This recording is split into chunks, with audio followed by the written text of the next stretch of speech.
All right, folks, it's another lovely day here in Durham, North Carolina. And of course, we've got all kinds of things going on. People are dealing with the pandemic, the vaccines, and of course, people are definitely paying attention to the weather. We had thunderstorms a couple of days ago, and I know that they moved up to the northeast around New York, New Jersey. So Fred and I think Henry and some of the other storms were heading up in that general direction, but I don't think we've got any threat anytime soon, even though it is that season, hurricane season. So there's no telling what they'll come up with or what names they will give them, even though those are oftentimes pre-planned and all of that. So I know that they've got whatever the next letters are planned out, but only they have not revealed them to me. Like I said, I'm sure that the weatherman knows who they are, but I don't know what they are and all of that. So that being the case, it's always great to have amazing conversations and folks to join us. And of course, I've met people from all kinds of sources, every place from Clubhouse, which is a fantastic app,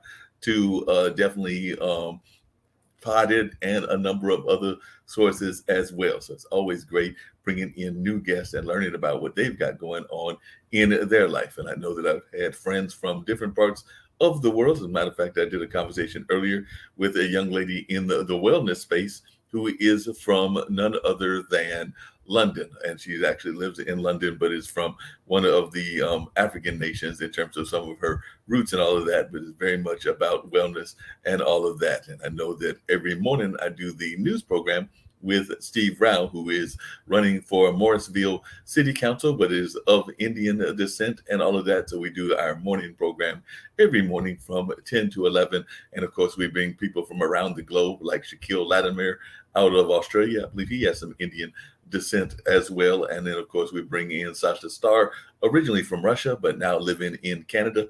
And sometimes Rakesh comes in from New Zealand. And of course, one of the founders comes in as well, the founders of International Broadcast Media, that being Nick Palveda. So we have all of this conversation going on. But today I am having the pleasure of having Harpreet Kang in with me and everything. So looking forward to having a conversation with her. We were actually talking off stage and she was explaining to me that a lot of time those Indian names have meaning. So it's always great to hear what those meanings are and all of that. So I'd love for her to share what Harpreet means and share a little bit about herself and everything. Because like I said, it's just a truly wonderful environment and we love meeting new folks. And of course, that smile is just effervescent. So we love seeing that great smile as well. So Harpreet, if you would just share a little bit about the meaning and also a little bit about yourself as well.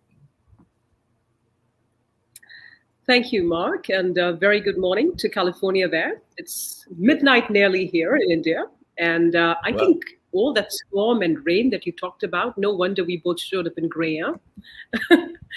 Okay, so my name is Harpreet, which is, as I said, it goes into two syllables.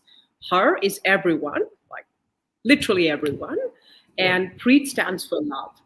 So when you arrive at my book, I think I've finally sort of arrived after all those years of struggling to understand who I was.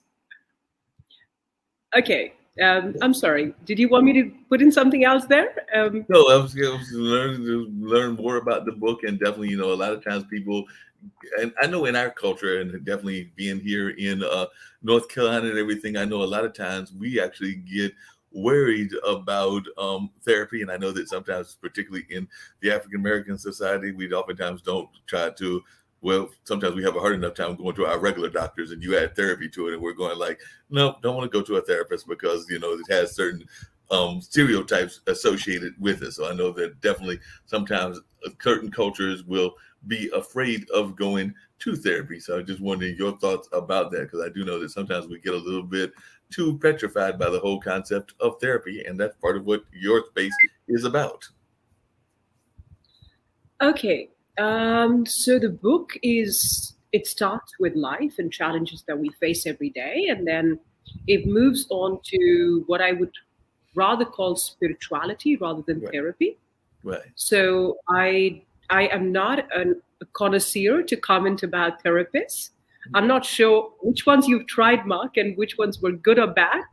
Um, but alternative therapy has done very well in this part of the world, including China. I mean, most of the Eastern world, alternative therapy like sujok and acupressure and acupuncture and all those things have remarkable results, and I'm sure probably they have in the West as well. I understand a lot more chiro practitioners now in US and so forth. All the same, I would not be the right person to comment on it. No, like I said, I just wanted to get just, I know that sometimes people have that kind of thought just about it, but I agree that a lot of times that when it comes to spirituality, that's actually what I consider myself to be more of. I know that a lot of times people love certain religions, certain philosophies, and things of that nature. I know that in my own life, I've sometimes found that too often certain institutions, not all institutions, I find the Eastern institutions do better in my mind, but certain institutions get too caught up in the personality and not the actual message. So I actually love when people tell me that they are more spiritual than, say, religious, because I would consider myself in that same category, because I'm one of those people that's a student of all aspects of life. So like I said, being a journalist, but also just being a student of life, I always love getting different philosophies and reading from different philosophers. So that's one of the things that I enjoy doing, and I wish that more people did that, even some of those that are maybe are in religious institutions. But I know that for me personally, I love having those conversations where I dig deep into myself, my well-being, and its relationship to the entire universe. And it sounds like that's a lot of what your book is about, and what you're trying to do, as well as getting us to examine ourselves internally. I resonate a lot with you, Mark, and most of everything you've just said. Um, I personally think if there are 7 or 8 billion people, whatever we are right now, we should probably have the same number of religions, because there's no way that somebody walked a path and you can go and walk exactly the same footsteps. Right. It's kind of criminal to get to understand that somebody discovered a path for himself or herself, and there's no way you can even climb a mountain, never mind an entire spiritual journey over your lifetime to follow somebody through. um, yes, I hear you when you say spirituality is another bit. And well, what do you say? It's difficult to fathom God, isn't it? Mostly, I would say God is impossible, because you have utility for everything, from a cushion cover to a tissue paper box to anything and everything, except God has no utility. Now, to try and spend a lifetime searching for something with a lot of blind faith, I would say, which doesn't really come handy on everyday basis, is kind of blind. So it's not an easy one. I hear you, and very few people therefore follow that. I don't know. No, I Would you agree like with me you. to I agree with talk you. A more lot of about? people, a lot of people don't follow that, and they just kind of like go along the path and everything. But you also, and I had a friend of mine that did his late in life. I mean, he was actually talking about it. My friend Rufus Stevens, who is a motivational speaker, but I know he was talking about his brother, and I think I want to say it's a twin brother that went skydiving and all of that. So one of the things that I was curious about when I read about some of your history is the fact that you are involved in a lot of things, both as an entrepreneur, as an author, but also as a pilot. So I kind of want to get into the pilot life as well. So I want to know, what made you decide that you wanted to fly an airplane, and how did you get involved in that? Because I know a lot of times in certain cultures, it's not even encouraged for women to be flying or be pilots, but it also sounds like you don't necessarily follow the path that maybe people want to give you and everything along those lines. So definitely I want to touch on a lot of things about your life, but one of them that really struck me was the fact that you were a pilot. Yes, Mark. I'm not very stereotyped. I hear you.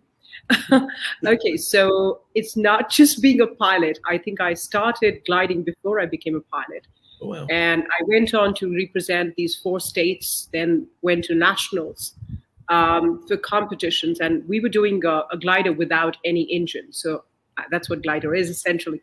But it's kind of risky, way more riskier than being a pilot, because being a pilot, you have an engine in your hand and a lot of control. With a glider, I did a lot of emergency landings. Once my wing literally crashed over my hangar. So it did not crash, but I mean, it was a touch and brush and go.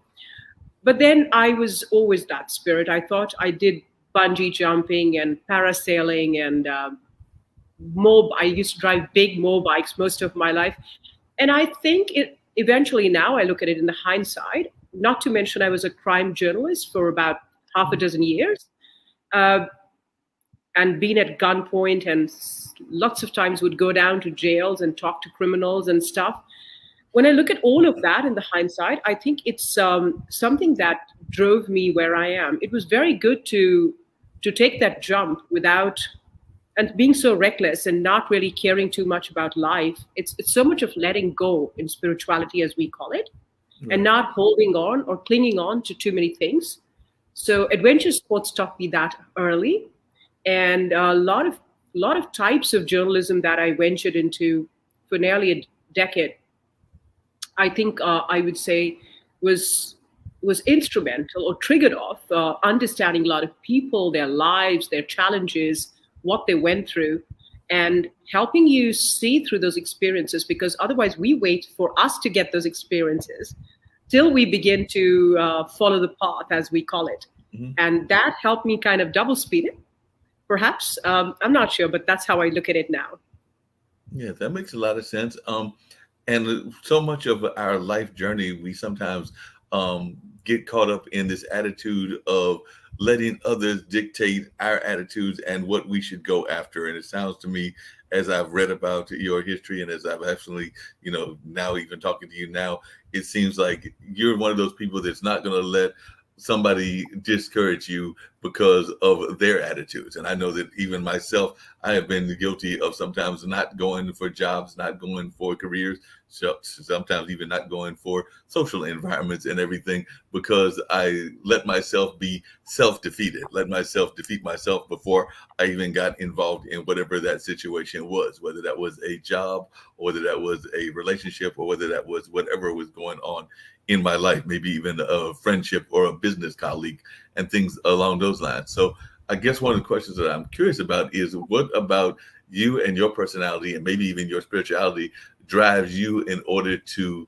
get past those self-doubts? Because we all have self-doubts. I don't care who you are and everybody. And of course, you've done a lot in your life, but we all have self-doubts, and we also always have our um, people that give us the nose, that are always trying to discourage us and things of that nature. So it's a two part thing. We have our self-doubt in ourselves, and we also have those that are like, the no people that, you could tell them the greatest thing in the world and how you can do it and everything, and they want to discourage you. And sometimes those people can even come from in our own families, our own cultures, our own whatever. So as one that has a go-getter spirit and everything, how have you dealt with that? Because I'm sure that even you, whether you were doing it as a glider or whether you were doing it as a debater or even as an entrepreneur, have had both the internal self-doubt as well as maybe people in your family or in your circle that were like, you can't do that.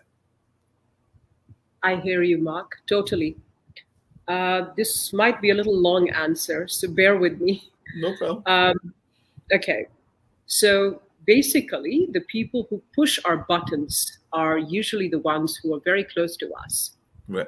I mean, if an outsider tells you something, or someone you meet on the street, you're not going to bother with what they say. You couldn't care less.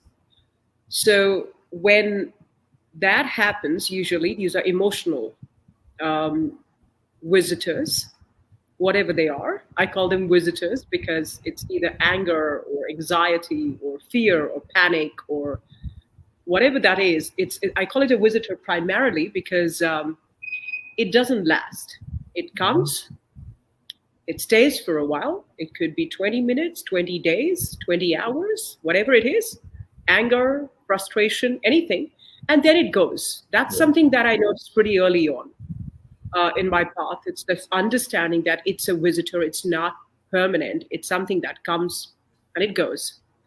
So as you begin to discover yourself, and I use the word self like in capitals and bold here, as in the true self, not the mind and body package that I talk about. Right. Uh, Also, because mind and body is also temporary. Uh, we have this very clear understanding that what you're seeing here right now, this package, was not here a little while ago and will not be here after some time. So we understand that it's temporary, and we understand that every baby, even if there is a reincarnation, comes with zero knowledge. So Mhm. whatever we're accumulating here is not coming back. So both those processes are temporary. And therefore, when you Okay, am I bemusing you there? Have I lost you a No, little bit? no, I you see a didn't lose very me at all. You just said something that I was going to clarify and maybe get you to clarify on as well, because of the look, that perplexed look and everything was. I know that when I have talked to friends of mine that have believed in reincarnation, or believed in the thought that we do come back from another journey. And I know that some of that is in Eastern philosophy as well, not strictly Eastern, because there are some Western philosophies that have that same belief. But I have heard people believe that part of what your past life is does come back in some form. So I think that's what the perplexed look was, because I know that when I've talked to friends, they've been like, they have done what do they call it, retrotherapy, where they've seen some of their past lives, or they believe that they've seen some of their past lives, and they feel that they have maybe learned some of the lessons yeah, learned. Now, when I heard you just say is that, it's like a total rebirth and everything. So I guess you can't really learn from the past life based on what you just said, and that's why I gave that perplexed look. fair enough. Totally. Though now, for the past decade or two, there are so many scientific, medically practicing doctors who are, now talking about this. Many Lives, Many Masters is one of the books where scientifically doctors have done past life regressions and moved into it. But that is something that we are not talking about the regular mind and body package, just you and me. We don't do that. Right. That's hypnotically done and then taken and then, sorted out. So it's a different diversion. I'm not saying here whether there is or there is no past life, or there is or no reincarnation. I'm saying if there is, we know that the baby comes with zero knowledge. So Gotcha. we understand that whatever the mind accumulates, and that the body, A, is temporary and B, is continuously changing. So from ever since your body's been changing, it was Right. growing, then it's aging, and from ever since your mind was developing, and then it's evolving. So it's a changing process. Whereas when you talk about I, the consciousness inside, it's always been there. It's Right. permanent, right? For Yeah. those of the viewers here in your on your channel who meditate or even do any breath work, and the moment they stop the mind chatter and the body begins to go light, they understand that the mind and body have vanished, but the existence is there. Gotcha. That's your consciousness, right? Gotcha. So that's the self that I refer to. And when that sheds the mind and body, and the understanding of self dawns upon us, then we move on from that understanding or revelation of truth on an everyday journey to take on a day after day.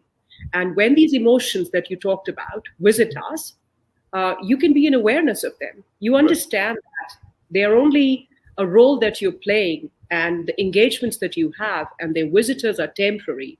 So it's easy to sort of sit and look at them, or even invite them to your heart and say, come, anger, sit, have a cup of coffee or whatever, chill, and then after a while I know you're going to leave.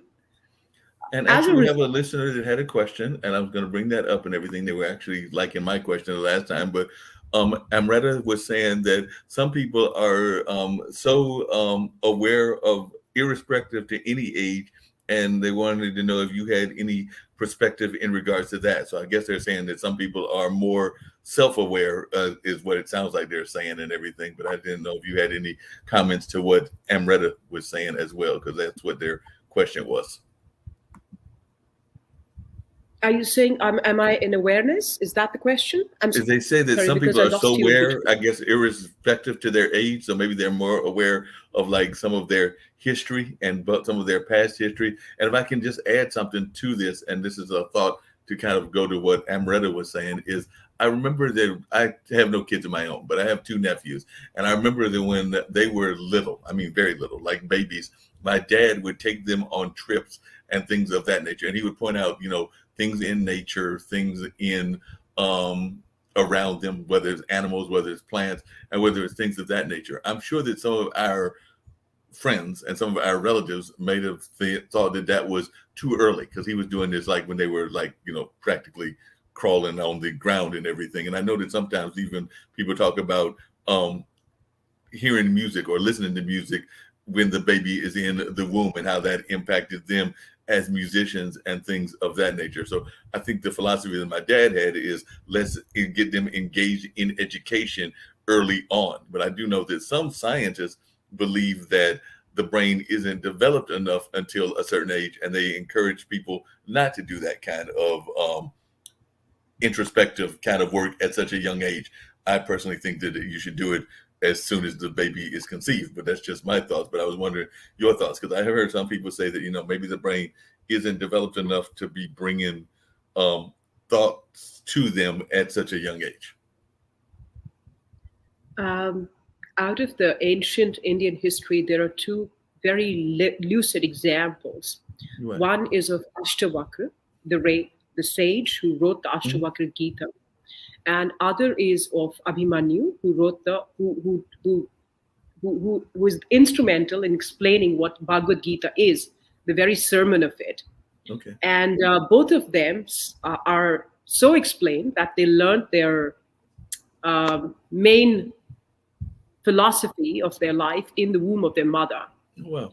Now, that's about, we're talking 5,000, 3,000 years ago. So I will not be in a right place to comment on that. Right. All the same, I think there's enough evidence now scientifically of mothers who are relaxed and not stressed out and have easier births and deliveries and happier state of mind. Well, obviously, the baby is a part of the mother, while and then there are other mothers who've been through a very stressful pregnancy, and Right. the children also have traumatic experiences. That much is already established, Mark. It's nothing that I would probably personally add to that, but I'm just quoting as a secondary opinion. Right. No, that makes a lot of sense. And like I said, it looks like Amrita was adding to that, saying that some kids are also old souls and apparently are aware of the past. And they were asking, do you think it has to do in, they were bringing up the concept of karma, because they were asking about past lives and karma as well. So I know that that is one of the Eastern philosophies more than a Western philosophy, but definitely we hear people talking about karma even here in the States and everything. We even heard people talking about the karma of certain past presidents, but we'll just leave it at that. Certainly. My response to her would be that if you believe that your God is fair and you have a fair God somewhere and there's balance in the universe, then it cannot be that one is born in the palace and the other is born on the street. There's got to be something in the past that carries it forward. It can't be that somebody's born with extreme 160 IQ and the other one is sitting in the back bench, lagging behind. It can be for nothing that we're born with these so many areas and the world looks unfair. I also noticed something else, Mark, which makes me think about this very often, that I'm sure you might resonate with, and so would everybody else. When you meet people for the first time, sometimes, not everybody, some of them just strike across like you know them and you just know them. Or other times, and some people you like at sight and others you hate at sight. No matter how often people tell you that, no, he's a wonderful human being, you just hate them at sight, or other way around. So it makes me wonder if it has something to do with your past lives with them.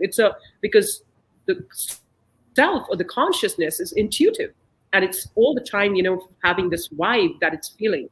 It's just the mind and the body which is limited and so much entrapped with the illusions around us.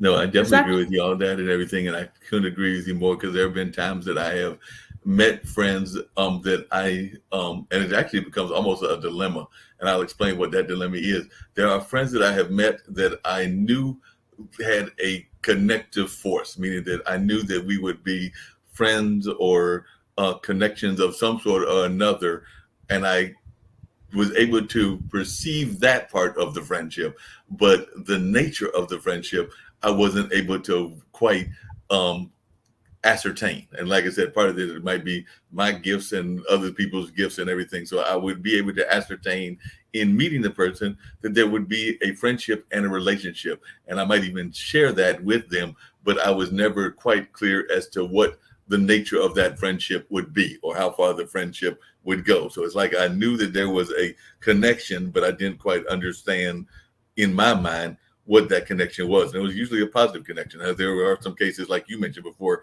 that I knew that there was a connection and it was like a negative connection. And sometimes you might even go into those relationships feeling the negative, but you feel that you can get past those negatives, and that never works. Because like I said, the negative comes out at some point or another, and that kind of like oil and water doesn't work, kind of like happens. And you're going like, I knew that I should have put my oil and the water together when I know that that's going to be a very bad situation. But sometimes you just get thrown into that. Super. I totally hear you and resonate with you. I think we all go through those experiences. And yes, you have it. You have it there. There you go. Right. And by the way, we had another listener that was watching. I think they were watching off of YouTube as well, and they were just saying that they had a great question, that they thought I gave a great question on reincarnation, and that you gave a beautiful answer. And they said that they were in love with this conversation already, so they're already enjoying what we're talking about and all of that. So that is great to hear that they are enjoying our kind of free-flowing conversation, because that's the way I do all of the conversations in general and everything. I guess to kind of switch it, but also keep it maybe in the same realm and everything. How do you blend your philosophical, spiritual journey with being an entrepreneur? Because you are an entrepreneur, and I know that sometimes we want to incorporate that into our journeys, whether that's the sports things that you were talking about earlier with gliding, or being an entrepreneur, or even being a debater. So I was just wondering how you blend the two together, because I know a lot of times we always hear the great entrepreneurs talking about their spiritual or religious connection in one form or fashion or another, but they don't always leave the life that they say they're leaving in terms of their entrepreneurial journey and their spiritual journey. So I was just wondering, how do you blend the two together? Because sometimes they seem like they might almost go against each other, but I always feel that you need to have your spirituality in everything. I know that I did an interview not that long ago with a gentleman from Australia, but he had also done some work in Africa with the elephants and conservation. And I was telling him that in my mind, we are all four aspects of our personality, meaning the physical, the emotional, the mental, and the spiritual. And sometimes I don't think that we give enough credence to all four of what we are about as individuals. So I'd love to hear your thoughts as to how you blend it all together when you're doing your various works. Fair enough, Mark. So I think I've been lucky with that, because what we do is me and my husband, we run a group of colleges. And part of that is being a mentor, whether it is with the faculty or with the students. And I teach actively and I mentor actively. So one part of that is it beautifully gels with my spiritual journey. It's easy for me to sort of be a life coach to a lot of people in that profession. B, yes, it wasn't always. Oops, Okay, I think we blinked. Are you still there? I'm still here. Okay. Yes. Sure. So, yeah, you were Right. sharing a little bit So the about second the one. work with your husband in the school, and that's when it kind of like did that little glitch. Mhm. Right. The second one is what I explained earlier. Now, over the past 10 or dozen years or a decade, I have learned to step back. So I told you, when an emotion comes, whatever it is, I don't engage. Wow. I let it sit. I don't get swayed into a rage or anything anymore. So whatever the situation is, and it's much easier because we understand essentially that a troubled mind, or a mind which is driven by ego, is very scattered. It's not focused. While a relaxed mind is can focus very easily, and you can stay relaxed when you don't engage with any of those emotions that a business throws at you, or people, because essentially it's an HR thing when you run colleges, which people throw at you because it's services. So that essentially helps me. When I don't engage, then I can step back and then take a decision and go forward. So it's been pretty easy for the past few years, I would say. It wasn't always easy, I must admit. Neither was my spiritual journey And that's 10 what years you're back. speaking of not engaging. When you were covering the crimes and the criminal element, I imagine, because my brother has actually worked with at-risk youth. I have friends that are in police forces. I have a cousin that's actually a Georgia Bureau of Investigation officer. So I know that sometimes we want to cut off what's going on, and a lot of that is that negative space because criminals are involved in that space and everything. So when you were actually engaged as a reporter and covering crime, how did you do that disconnect? Because I'm even imagining that even in your family life, there were times that you had to disconnect when you were covering some very horrendous crimes. Because I imagine that these were some horrendous crimes that you covered as well. So I was just wondering, how did you manage the disconnect? Because I'm thinking that, you didn't want to bring that, just like a police officer doesn't want to bring that home. I'm thinking that definitely a crime reporter doesn't want to bring that home as well. So how did you make that disconnect, and how did you get away from that? Because that's something that I'm oftentimes puzzled about, is how you can even do that disconnect when you're covering such things. I didn't, Mark. I think I gave up journalism about a dozen years back and came full time to my business. Um, I didn't. I couldn't. And I must say, I used to cry. I used to very often. I remember covering a riot scene in the hospitals, and a pregnant woman lost her baby who was a part of the riot scene. Right. And I was carrying my second baby, and I sat down and cried with her on the ground.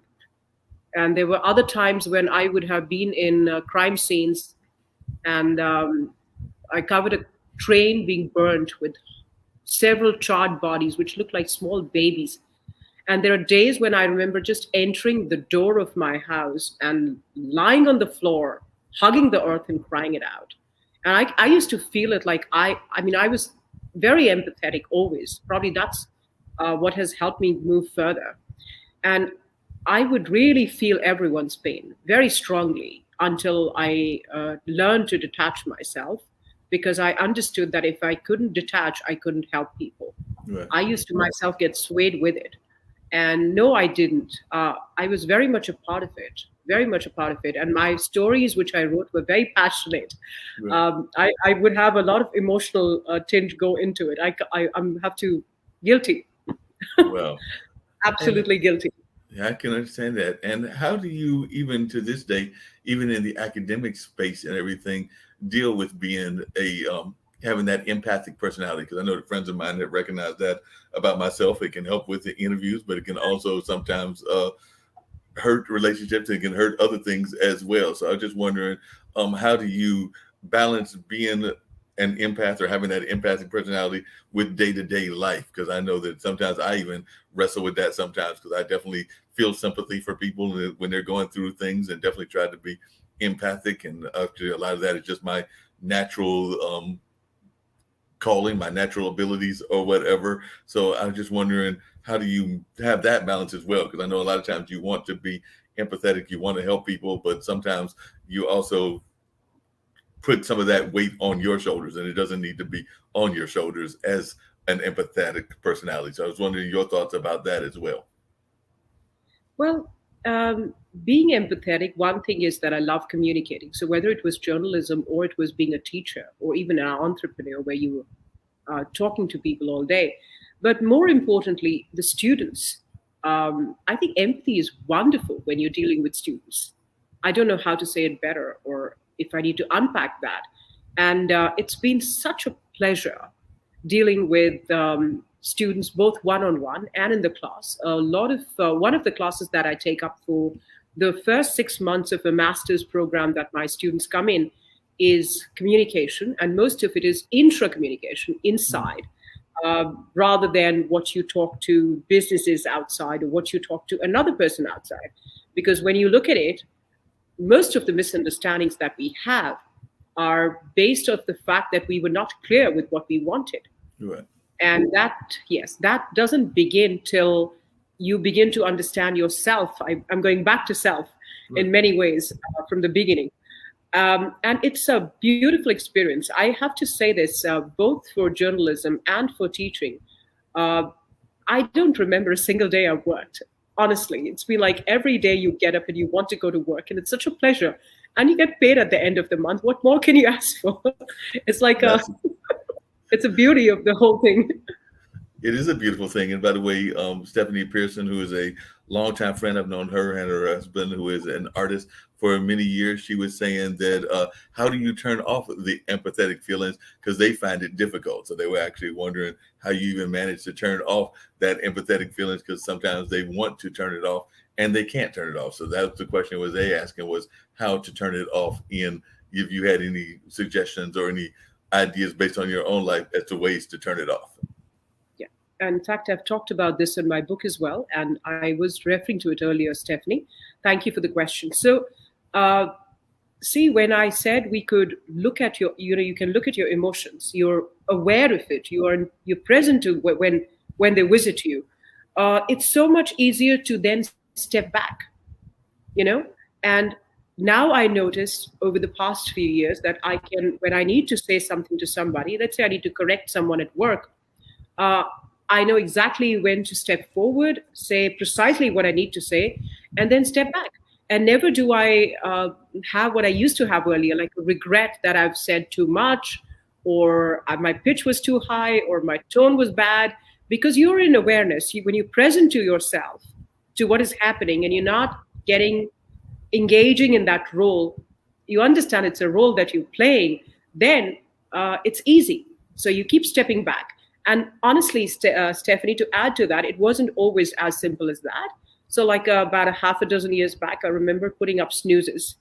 I Mm. used to have like a dozen snoozes on my phone saying, step back, don't over engage. So it was a conscious remembering that this is not what you are. So remember what you are and keep stepping back, and then looking at life all the time as you play it. And I used to have these pin-ups and uh, on my desk and on my notice board and everywhere on my desktop, so that I remember it. And it took me a while to gain that understanding of the truth, as we call it, because it is the truth. Uh, in the Eastern philosophy, we call this the Maya. Everything that is not is called the Maya. That's how we define it. So everything that is temporary, which will vanish, including the mountains and the planets, Pluto's gone already, or whatever, um, is temporary. It's called Maya. It's an illusion. It's now there, will not be there. Maybe after a few thousand years, or maybe tomorrow. It doesn't matter. And when you keep that in your understanding, when you live every day out there, it takes a while to get there. But then once you're through, once this thing has dawned upon you as information, and you've submitted and surrendered to that understanding of it, then you make ways. I'm sure you'll find ways and support systems and friends to have conversations to lead you that way.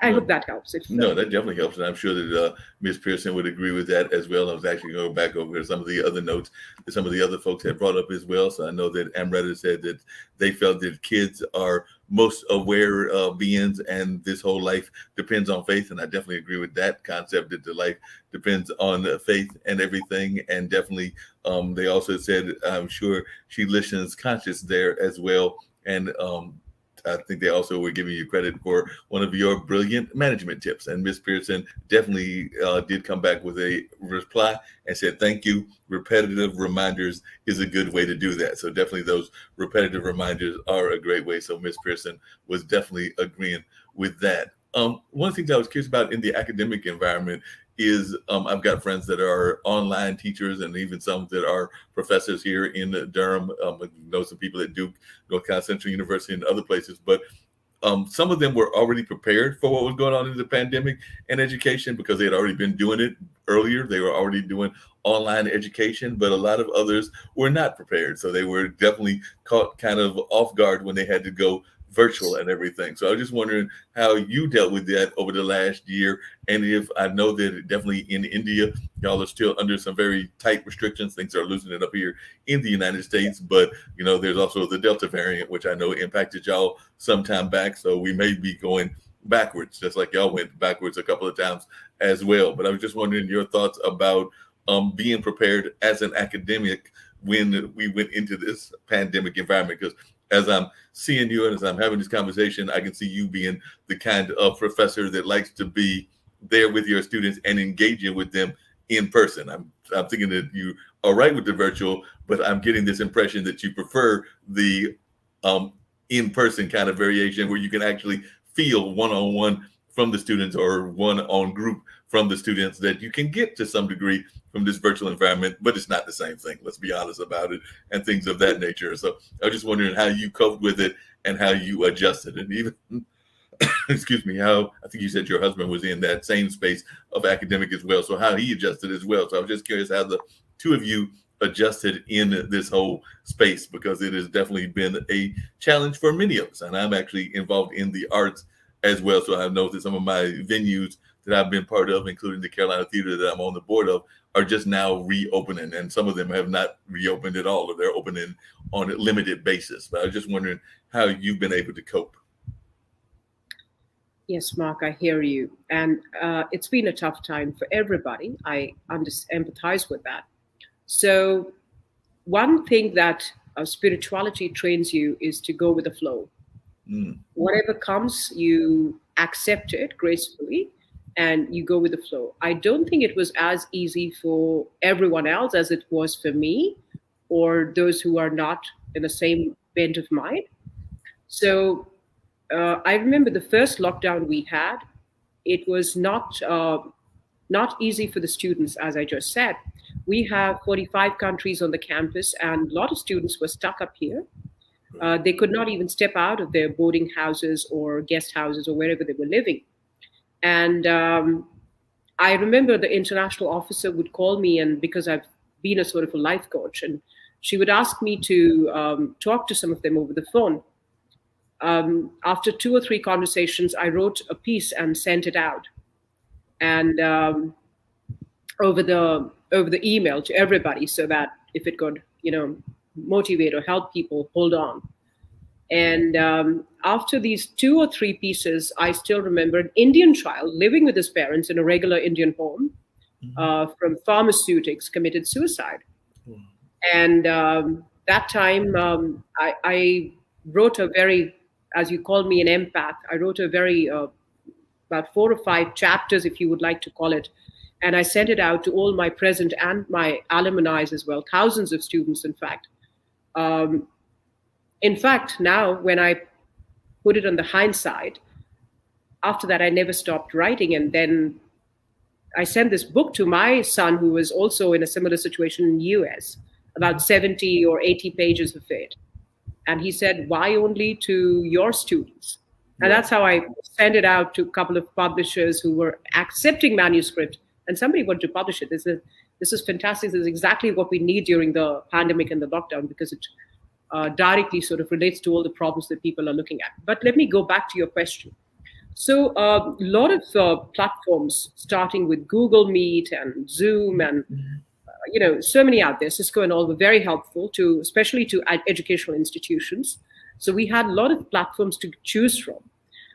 Also, we did something else which really helped us. For all the programs have a lot of practice, hospitality or hotel management or pharmacy or engineering and all those kind of courses which had practical fashion designing, journalism. We had sort of staggered practical work for them to come in very few in numbers in sanitized labs to work. This was when the first phase was coming down. Now, for the past 4 months, 4 months back, all the faculty had already received a double dose. And then we did 3 massive drives where hundreds of students came in to get vaccinated in the campus. But besides that, we said anybody who has received a vaccination, at least 1 dose, and can show a certificate. So a month back, end of July or beginning of August, we went offline. And those are the people who are now coming in. So we're still looking at a hybrid sort of a system and easing into it. Not everything has gone offline because there are a considerable number of students who are still back at home and haven't had the opportunity to get vaccinated. India is a huge, mind-boggling population, but we've largely got there already. So it's easier now. Good. I'm glad to see this going much better and everything. I've had some friends that have been from India and other parts of that part of the globe and everything, but I've never been quite sure how it's going. But have y'all been having a lot of conversations with people that are, and this is actually getting away from our usual conversation, but I'll come back to the education aspect. But have y'all been having a lot of folks that have been part of that anti-mask, anti-vaccination crowd? Because I know here we've been having whole discussions around school boards where people are like, nope, don't want to wear the mask and don't want to wear it in whatever. I know that I saw a report about Tennessee. We've actually had it here in the Carolinas. We've had, of course, people that are still very much against the vaccinations, and some of that is because of past history, like in the African American community, some of the past history of past kinds of tests that were administered by the government or administered by the government, and there still being some paranoia and some fears around that and everything. But I'd just love to know is, and I know you can't speak for an entire continent, but in the part of the continent that you are in, have you seen those same kind of conversations, or is this more of a Western kind of thing going on? Because I think that I had read that there have been some protests around masks in parts of India, but I wasn't sure how widespread it was. Yeah, I've been reading about it in US and talking to my friends who are based out of there. No, it's not as big as that, Mark, but I wouldn't say that there are no people here who resent it. So we had a couple of faculty members on board who did not want to get vaccinated. Eventually, one of them got COVID, so had immunity himself. The other one finally decided to. There was a conversation that was happening, I remember, because everyone else had got vaccinated. And then somebody brought up the fact, a simple fact, that look, when you get a vaccine, it's basically injecting a tiny part of the COVID itself, like to give you immunity. Yes. So how does that get you any diseases, which COVID doesn't? It doesn't add up. So I think that convinced her. I'm not sure what convinced her, but she also got it recently. So we kind of 100% through now, but we did not have it as much as the West. It certainly is more in the West.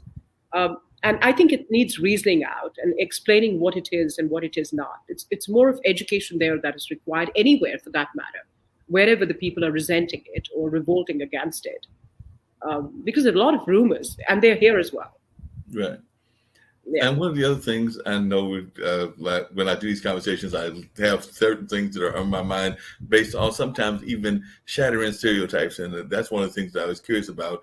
And I know that a lot of times when we hear about Eastern cultures, we hear of them as not always being as fair toward women and things of that nature. And I know some of that can be some of the other countries like Pakistan and others. But I'm just wondering, is that still something that's prevalent, or do you find it a lot of more independent women like yourself? Because I would definitely consider you, based on our conversation, as being somewhat independent in everything. But I was just wondering, is that still something that is prevalent in the Eastern philosophies? Because I do know that in the past, that's something you would always hear, was that there were still those traditional ways that were still not more patriarchal in terms of the way of society. So I was wondering, is that still as prevalent, or is it that we're seeing more of an independence movement among women in India?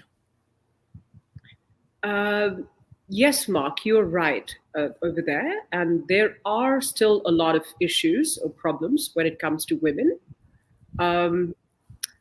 Within a community or within a city, I would say, it would vary a lot from a working community to an educated family, or how liberal particular society is, or if they are in a big city and most of the people, most of the relatives and the bigger family is educated and aware, as compared to a blue-collar job or a rickshaw puller or someone. But also, even in the richer societies, I would say, majority of the girls do not get a part of their father's inheritance. It still goes to the boys. And if one of the girl was to fight for it, she would not be looked upon nicely, or she would not be accepted in her family, I would say. It's something that you will have to still fight for or speak up for. It's not easy. So a lot of my students talk about this. A lot of my girl students are upset about the fact that they do not have the same liberty to go out at night or party as much as their brothers do, or have boyfriends as many as girlfriends the brothers can have. Those kind of issues are rampant and pretty often. I don't know how different it is from the West, even though I've studied at Harvard for a bit, but I really can't have that penetration into understanding the family cultures or across span US or other countries to compare it, honestly. But it exists, definitely exists in India. It's definitely a patriarch system. And yes, girls are studying. Yes, girls are doing all kinds of jobs. They are now in the armed forces. And but not all families are liberal, and not Yeah. all of them look at it with the same eye. No, that makes a lot of sense. And the other thing I know here in the States, we had a lot of conversations around Black Lives Matter and around race relations, but it also got us to examine other parts of the cultures as well. And definitely we know that Gandhi influenced Dr. King's philosophy way back in the 60s and everything. But we also know that to some degree, and I guess it still exists, India does have the caste system as well. So it does seem like there have been some issues even around class and race even there in India. And I imagine that that is still the case even in the 21st century. And I'm imagining that even your students bring that up as well, because I know that students love to engage in Yeah. things to change society if they feel that there are injustices, whether that was Black Lives Matter here or that that's maybe attempts to kind of change the caste system there in India. And I don't know how prevalent it is, but I do know historically it was very prevalent. Yes, it is. Yes, it is. There's no denying it, Mark. And yes, it's a huge country. And yes, educating them and making them aware and getting them in some way, having enough NGOs to fight for their rights, or even educating the people who do not treat them well, despite being educated. It's an uphill task. I don't know where it will end or how it will end. And I know there are discrepancies all over the world. I do understand that, but caste system is as old as the Indus Valley itself. Right. That's where the four sects in 3500 BC had begun. And there are some leaders, for example, the chief minister of New Delhi is a very enterprising person, and he's working, he has a very humanitarian approach towards everyone, being equal, sort of. And his party works, but we need a lot more governance and a lot more administrative practices by politicians on those grounds to work actively. On the contrary, what we are right now doing with our traditional leadership is we're using this as a political vote card. So you speak well for them, or you give them a subsidy or something, and you gain the votes for them from them. It's a play card for them. Right. So it's sad, well, the way things are. Yes. No, and one of the other things that I know was very prevalent here, and I know that it's not just in India, but it's also in some of the South American countries, is that there is a whole like cottage industry, which is those kind of like call centers that exist. And I know it's been featured in movies, and a lot of times when you call the call centers, a lot of times they will be in either India or Brazil or some of the other countries. And I know that that is definitely a cottage industry that exists in India as well. And I don't know what the pay scales are like there, but I'm imagining that they're probably not getting paid wage scale, but that's just me guessing and everything. But I know that it even throws me off sometimes when I'm calling like for my maybe electric service or phone service, and somebody will roll over and it'll be definitely not somebody from North Carolina. It'll be somebody from over in your part of the world. And I'm going like, how are you even doing this call and everything? But then I realized there was a lot of that call center work that is very prevalent in that area. So I'm thinking that that's still a big business there in India, but you can clarify if it is or isn't. No, absolutely. I hear you. So, you know what happened, Mark? Most of the developing nations, they grew. There are basically three sectors we divide in economy. One of them is agriculture. That's the first one. So right now, for example, US agriculture contributes something like 2 to 2.5% to your 17 or 18 trillion dollars economy, right? Right. And so the second is manufacturing sector, and then the third one is service sector. So Right. usually a country grows from agriculture to manufacturing and then to the service sector, and that's how they mature and develop as well.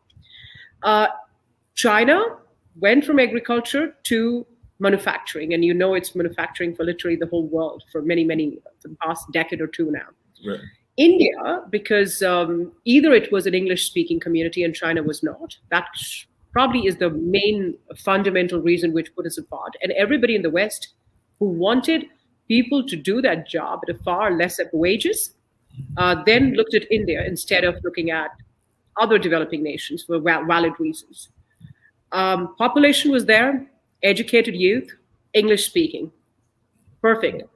Now, so what happened as a result is India jumped literally from an agricultural economy to service sector. Oh, So for the past more than half a dozen years, we have more than 50 to 56% of India's GDP contributed by service sector. Mm. And that goes all to the KPOs, BPOs, medical transcriptions, all those centers. I would not say that they are paid badly. Even a beginner or a 12th grader gets something like a 30 grand, Okay. which is very decent living for a single person because most of the students are not really settled there yet. The problem right now, I would say, is the inflation that we are going through with whether it is Modi's government or it is the pandemic. We are literally at about 6 to 7% inflation. Wow. Now, that's yes, it's killing. No, nothing, no fixed deposits, no kind of business can match that. Mm-mm. So I don't know where this is going to lead. We'll have to wait and see. But if I was to talk last year or a year back before that, I don't think the pay scales were bad. They were decent for starters, and those are not kind of jobs where you stay on in middle age. Right. They are the jobs mostly youngsters and students pick up and then they work around it. No, Does that? definitely. No, that definitely answers the question. I was just curious about that. One of the other things that I was, and this is just me saying something that I have always thought was enjoyable, and maybe it's even what you did at your own service when you got married and everything. But one of the things that I've always enjoyed is the whole concept of an elephant in the wedding and all of that. And I know sometimes the elephant is replaced with a pony or something along those lines. But when my friend, and I'm on their board now, but when my friend was the rental coordinator for the Carolina Theater, I remember that there were a couple of folks that were of Indian American descent, and they definitely did that lavish wedding. And like I said, I've been single all my life, and I'm in my late 50s, so that may be the case forever. But I've always said that if I ever got married, whether it was to a person of that descent or not, that I thought that that would be a cool way to do it. It was the whole riding in on the elephant and the whole kind of that aspect. So I always thought that that was like one of those great romantic scenes and everything. So I don't know whether you had that with your husband or not, but definitely it always looked like a great scene whenever I would see that in society. So I don't know whether that was something that you got to enjoy yourself, or maybe that's just for a certain class of people and everything, but not knowing enough about the culture, I was sitting there going like, that really looks cool. No, no. Elephants are pretty common and not very expensive, Mark. So whenever you want to get married, you should hop over. I'll be happy to have you over as well. And my husband came on a horse. Majority of them come on a horse, and you can afford an elephant. It's not out of reach for a common, average Indian. It's not a super expensive thing to go for. But we did not have a lavish wedding when you asked. In fact, both my husband and I did not take anything from our parents. So we started off by ourselves from a scratch. And I love that part of it because you know what you're capable of, and you know where you get. Yeah, definitely. Well, like I said, that was just a thought that popped in my head. I did want to get to the book, and if you can share a little bit about the book and what the book is all about. It definitely sounds like it has a lot to do with our journeys, but also what we've been going through in this age and time and everything. So it sounds like it can be something that both people in India can relate to, but also your relatives here in the States as well can relate to it as well. So if you could share a little bit about that book, and at some point I'd also like to hear your thoughts about actually maybe we'll get to that before we get to the book, because the other thing that I know happens in society here is that a lot of times people admire the entrepreneurial nature of the Indian society, particularly those that have moved here and have become like first or second generation Indian Americans. But what I sometimes hear people complain about, which I understand the complaint, is the insulative nature of when they move to a town. Like I know here in North Carolina, Cary or maybe even Morrisville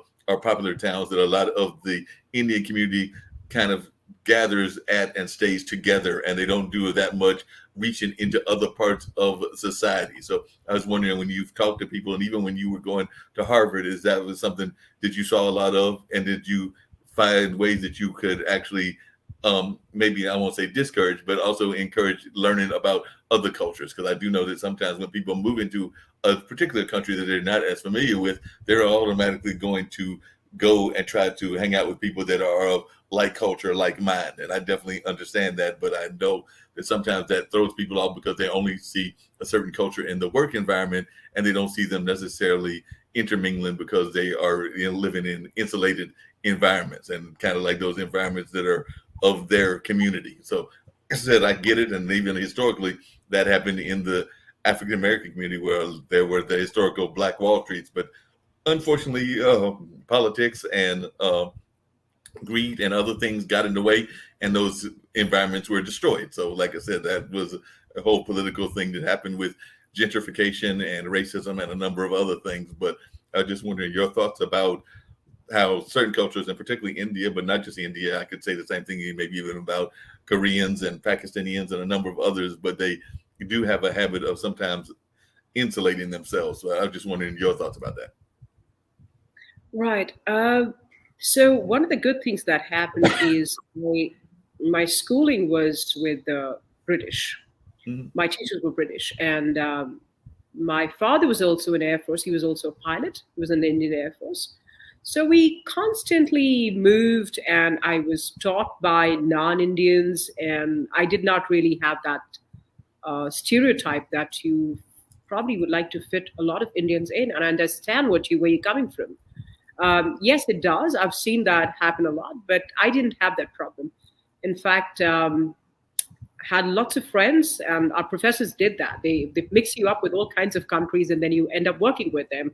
Right. And yeah, became friends with my professor as well. So that's something that we don't do here. You don't go out for a drink with your professor, but you do it there. Right. And he invited me with his wife, and he invited me over for a meal. I went to New Hampshire to his home. It was a lovely experience, honestly. I don't think it was restrictive or limiting in any way. To take on your first question about the book. So the book, as I was trying to ramble on earlier as well, is about helping you overcome, or rather controlling in many ways, your mind. Mm-hmm. Because majority of the problems that we look at in our life are stewed by our mind. Right. It's because we get swayed, or we get angry, or we react, or whatever happens. So the book is essentially, it's about 100 little over pages, very small book. I did keep a copy. That Yes. it's very tiny, and very sober to go with. And it's just a step by step, like a baby walk, baby steps to help you overcome and understand who you are, and take control over your mind. Otherwise, it seems like you're sitting in your car, but somebody else has the foot on the accelerator. Mm-hmm. Somebody says something, and boom, you fly this way. Somebody else does something to you, and you take a ride somewhere else. There are expectations, there are disappointments, there are attachments. So you're constantly sort of juggling between it. And that's what the book essentially does to you. It walks you through a very simple worded book, because initially I was writing it for my students. So it's very simple. And it walks you through saying, how do you take control over yourself? How do you not keep doing stuff that you regret? Yeah, that makes a lot of sense. What are some of the things that most surprised you as you were writing that book? Because as one that has had friends that have been authors, and I actually did, and one of my friends who is an artist turned one of my interviews into a book. So I guess technically speaking, I'm an author now as well, since I had to give him permission to let that transcript become a book and everything. But definitely, I know that Van Doren Hennon put that book out there and everything. So it's been out now less than a year, so maybe about 9 months or something like that. But definitely, I guess that technically makes me an author, since it's got my name on it as the interviewer. But what are some of the life lessons that you learned from the book that surprised you? I'm sorry. So let me rephrase. Get that again, if I've got you right. You want me No, to? no problem. I was curious as to what some of the lessons that you learned from writing the book that surprised you, because I know all authors, as they are writing, are oftentimes surprised by something in their life. So as you were writing the book, what are some of the aspects of the book that surprised you, even as you were coming up with these life lessons, for lack of a better term? Right. Thank you for rephrasing it. So, yes, I think a lot of that was, sort of a understanding in my head. Now, putting it into black and white was very concrete and tangible. I think it made me relate to people after writing the book a lot easier. Uh, Earlier, it used to be okay, somebody says something and you try to think out and say, okay, well, how can I manage this conversation in a way where I facilitate for the other person? Now Right. it literally goes to, oh, chapter number this. Oh, so the problem comes from chapter number this or that, and this is what the person has is going through. It's literally kind of compartmentalized, if you say. The other thing is that it helped me transcend some of my thoughts in a more concrete fashion. Things sometimes on your head are intangible or subtle, and when you put them down, they're more concrete.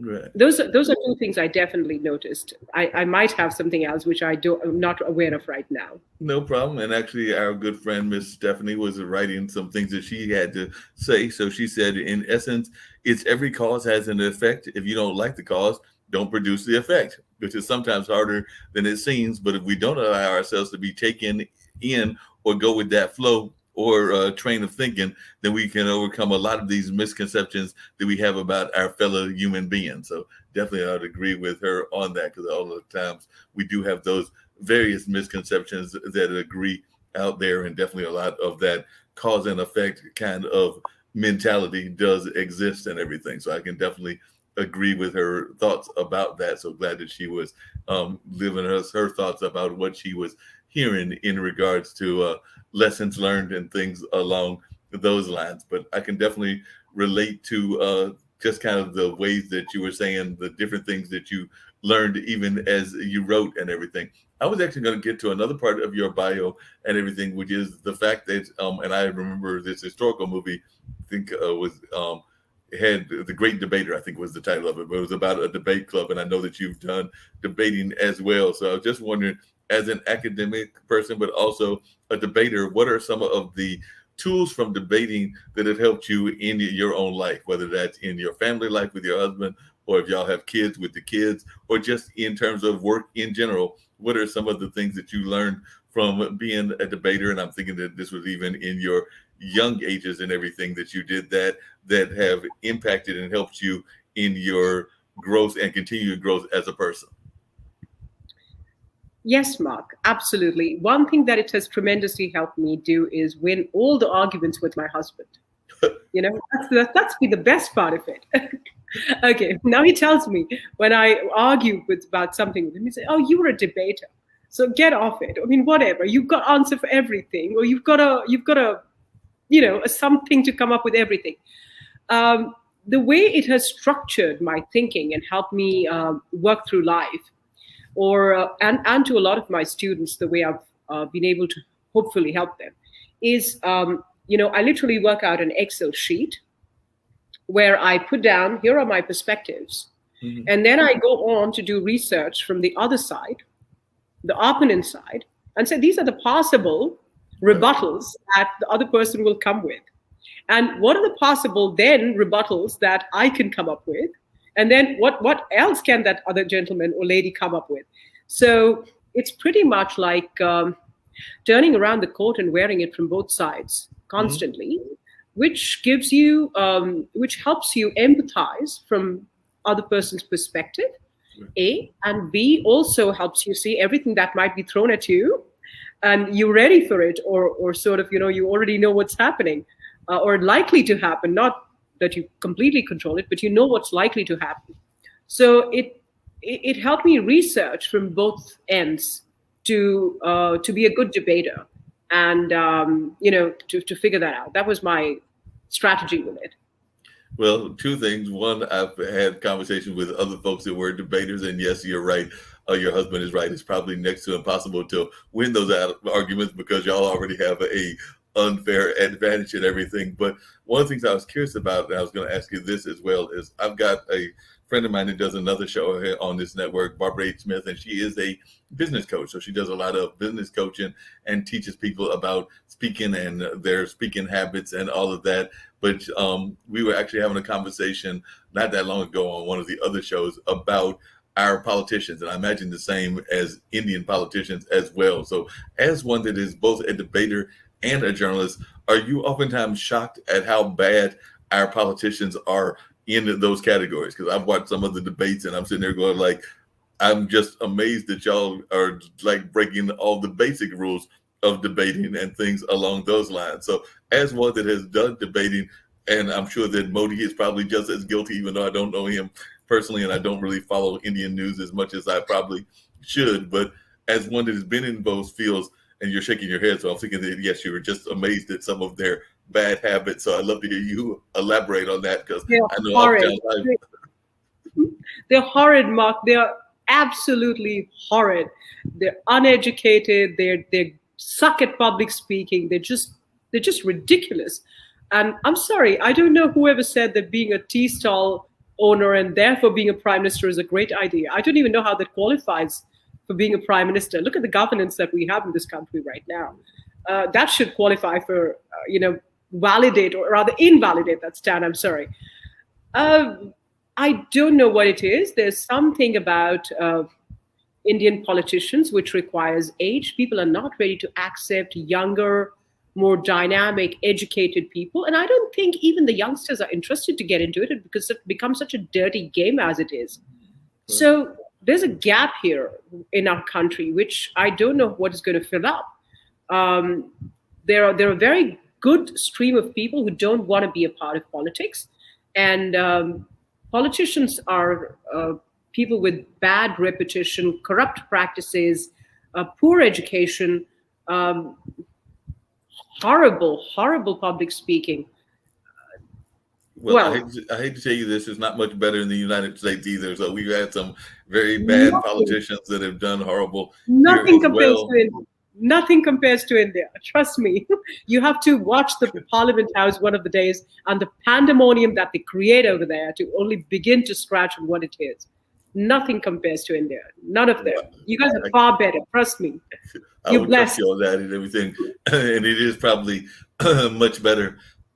I know that one of the founders of the network, and I actually mentioned his name earlier, Nick Palveda, he oftentimes talks about his fears of our education system. And I'd love to hear your thoughts about this from a global standpoint. And he's actually talking about the United States education, but he feels that we are in the 21st century. There's no doubt about that. We're in the year 2021, but he feels that some of our ways that we teach are still stuck in the 18th century. And maybe even in India, they might be stuck in the 17th century. But I was just wondering your thoughts about that. Do you feel that sometimes globally we're not doing enough to encourage our kids academically? Because I know what he's talking about is the United States, and he's talking about the fact that there was a time that we used to teach our kids about vocational jobs and definitely home economics and things of that nature. And those courses have fallen by the wayside and are not encouraged as much.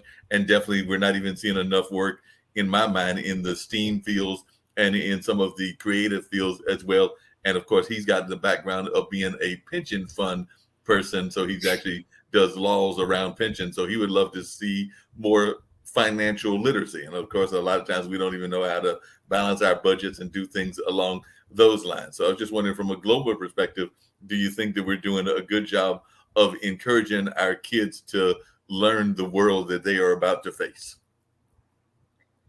If you want me to respond to that as a holistic figure for way the world education is, not really. We suck at it. And I think there are essential characters or things that a human being requires. For example, being a parent or getting into relationships or managing financial literacy, as you said, everything from bank accounts to stock market or understanding how you would do in business. And none of that is really taught to us in a traditional education pattern. I could ponder a little while or bit on what I'm doing here to. So usually we rank in. We've got thousands and thousands of institutions, and we are lucky in most of the surveys. I will not name the brand because I don't want to market or anything here, but I'll just talk about the pedagogies. So usually we rank in the top 50, 60, 70, or at least in the top 100 of the country. And some of the things that I do, Mark, or we do as a team, as a matter of fact, is take on a lot of hands-on practical work for everybody. So, for example, there's a course in which is called Masters in International Business. And these students have to take out a consignment abroad, find a B2B, owner, even if it's $100 sample consignment. They'll have to book it in a 20 feet container. They'll have to do the bank documents. They'll have to draw the LOC. They'll have to do the whole thing. They'll get it across. When they get the money back at the bank, that's when the grading begins. We understand that they understood the entire documentation in the process. Or if it is hotel management students, they'll actually run a restaurant. They'll run a real, not will, they run a real restaurant. They run a real bakery. They run a real laundry. And it's the whole building is built like a mock hotel. So every day they're practically doing stuff that they need to.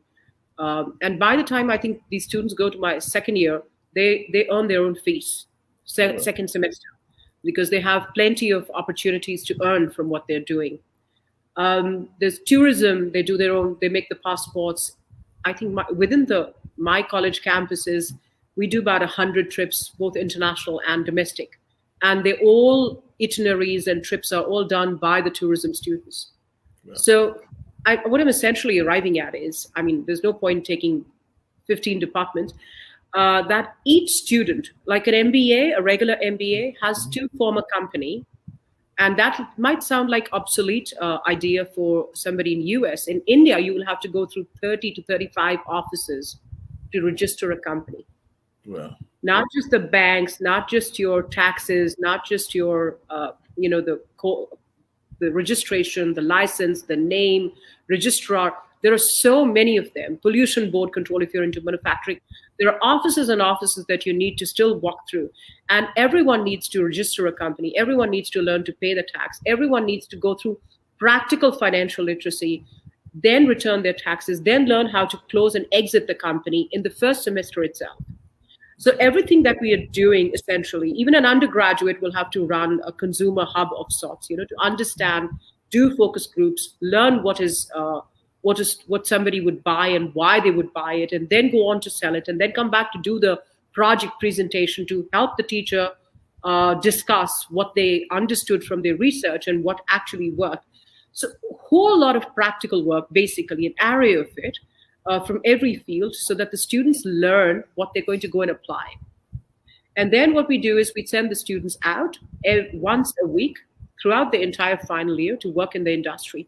I'm lucky to be based out of a very industrial town in Punjab.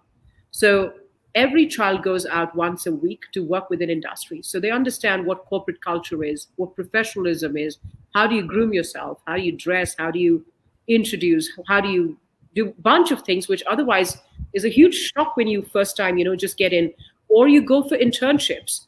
And you'll be shocked to hear this. So we actually have to do audits on internships, because a lot of Indian institutions, you would have gone for an internship and you never actually may go to work. And you may come back after 2 months and say, or 6 months and say, oh, I've done it. But you probably went to a relative or a friend's company and said, oh, I've done it, but you've never really done anything. So there's a lot of vigilance required, a lot of hard work and love required, I would say, if you want to call it that. But also putting in your head into each department and saying, how do we do that? How do journalism students work actively through the studio, make YouTube videos, run a channel? How do you actually break that profession firsthand? And when you get into the field out there, there's no gap. It shouldn't be that, the industry says, what the hell have you sent us?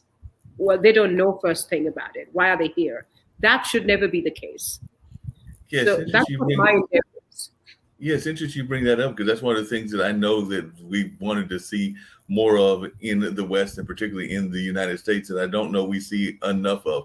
Because as you were describing that, and I was thinking to myself that would be great if we saw more, and I'm not saying it doesn't happen, but if we saw more like workers that after they got their degree came back to the universities and actually did more direct work with the students, and the kind of description of what you're given that your university does and things of that nature. Because I don't know that we see enough of that. And I know that even sometimes when people quote unquote make it, and sometimes they've made it out of hardships, meaning that made it out of poor neighborhoods and things of that nature, the complaint that we sometimes hear from society is that they wish that some of those people would use that old phrase of reach back and grab one. So basically try to help them do what they did. And a lot of times people kind of like go into the next class, whatever that class may be, if we're going to look at it on a class aspect, and kind of like leave their past neighbors, their past people behind and everything, and don't do enough of that reach back. So it sounds to me that at least in that regards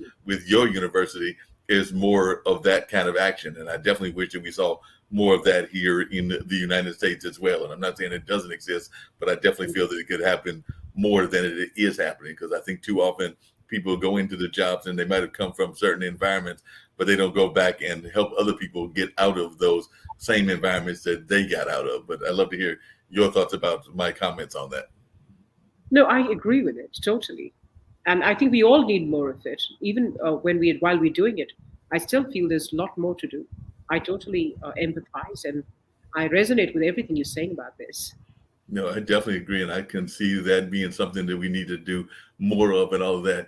You were educated there in Harvard, and I was just wondering, when you went to Harvard and went to Boston. And of course, Boston has its own history, including some racial history that people forget about and everything. But I was just wondering your thoughts of Harvard, the institution, as well as Boston, now that you've had a chance to be back home and probably even reflect on your education when you were there. So I was just wondering some of your thoughts on being in, one of the, well, definitely one of the top 5 institutions in the country and everything. So I was just wondering your thoughts about being in that environment, and maybe some of the lessons that you learned, or some of the things that surprised you about both the United States in general and Boston in specifics. Right.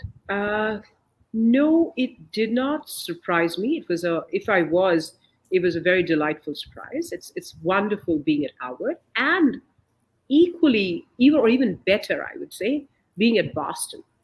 I have never been to. I had been to US before I went to study, and I have never. And even after that, I've been about 3 or 4 times. I still have never seen a city like Boston.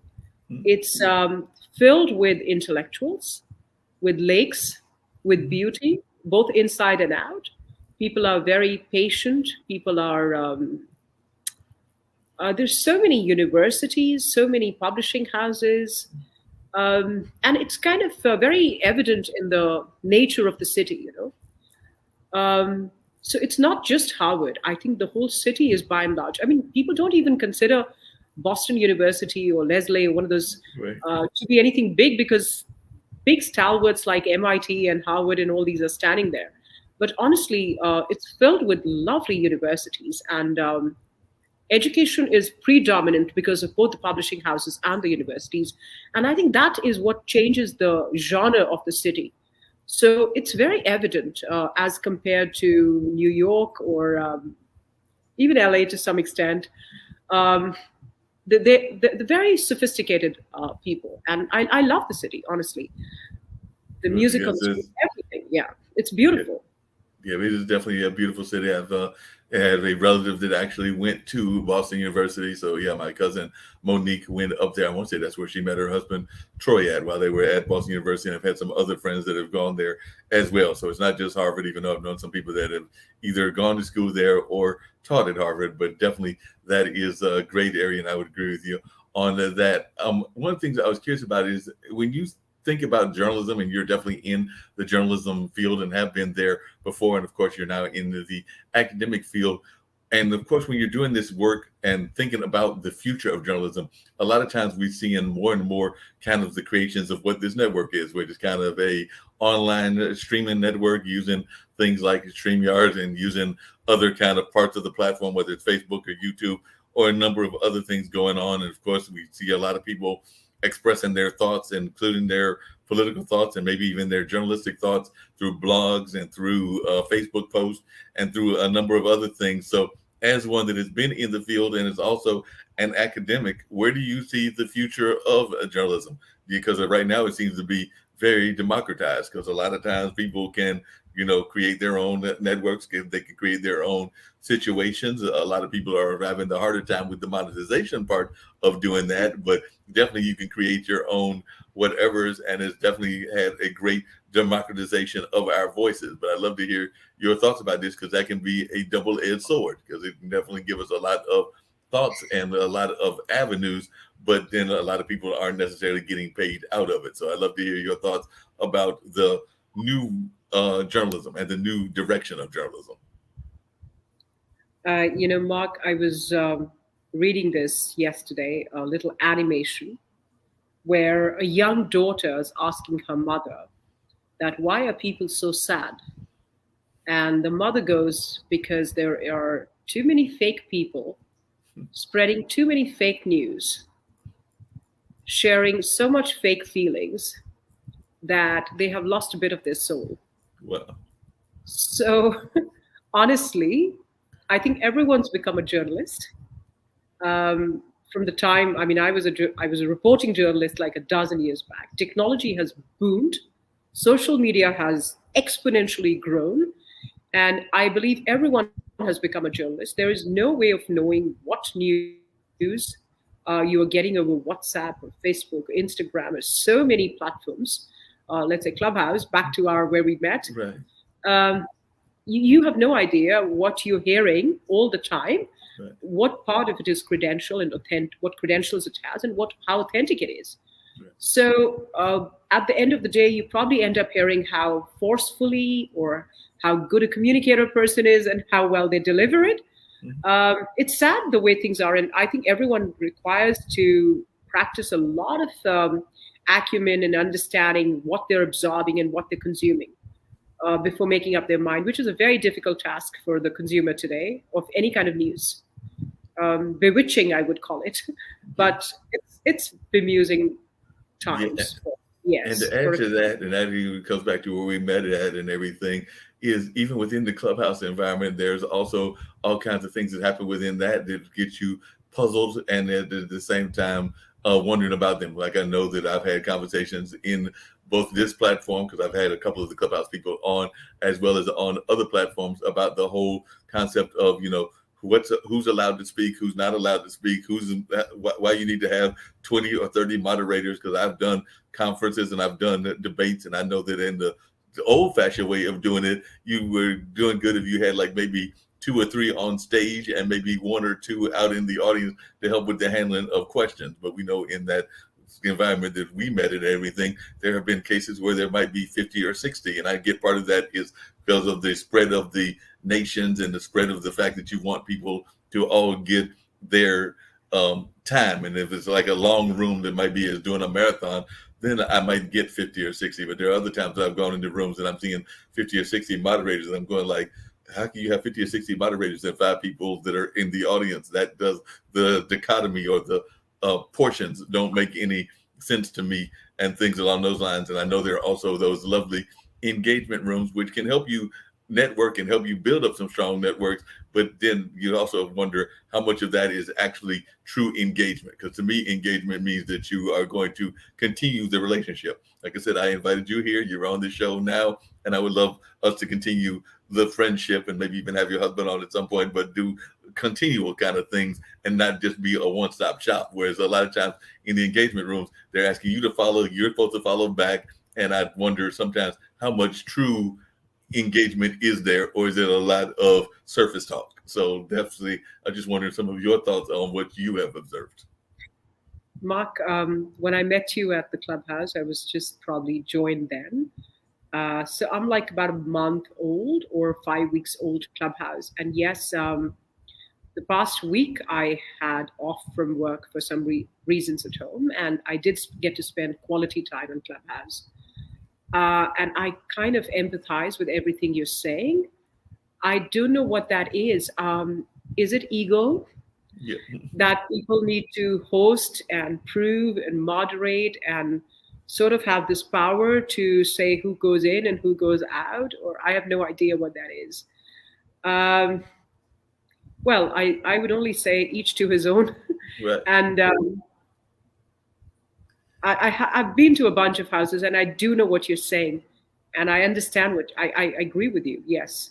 Yeah, and I But definitely have seen that even with new people that have come in, and like I said, I became friends with one of the person that apparently sometimes you can speak too much of your truth, because I know that in one case somebody that was relatively well known spoke too much of their truth and they got banished for a little bit. Now they're back and they have their house and everything back, but I know that they were put out because they made some comments about COVID and other things that are going on in society, and I'm sure that they probably might have had some theories that were outside of what people consider the norm, and because of that they were told they had to be off of it for a while. I was glad to see them as recently as the last time I was on, because I didn't go on yesterday, so it might have been 3 or 4 days ago that I saw that they were back and that their team was back as well. But I do know that there's a lot of that kind of stuff that goes on also that I have never quite got the hang of or understood. But like I said, it's their platform, and hopefully they will get it and get it to work in, because I know for a long time I was not on it, because I had heard about Clubhouse some time back, but they weren't Android friendly. And I have an old Android phone, an old kind of old worn out Android phone, and not an iPhone. So I was going like, well, I guess I'll get there whenever they go Android. And so they went Android. I had not been on there that much longer than you. So like I said, if you've been on a month, I've probably been on maybe 2.5 months, because it was after they made that Android announcement. So I remember getting the little Android, the beginner's symbol that you get when you first come on and everything, and then that going off, and even being asked to moderate a couple of times myself and everything. But like I said, those times that I did it, it was in smaller rooms, and I don't mind moderating if there are just a few moderators. But when there are lots of moderators and I can't figure out the reason, and then I'm going like, I just don't get it whatsoever.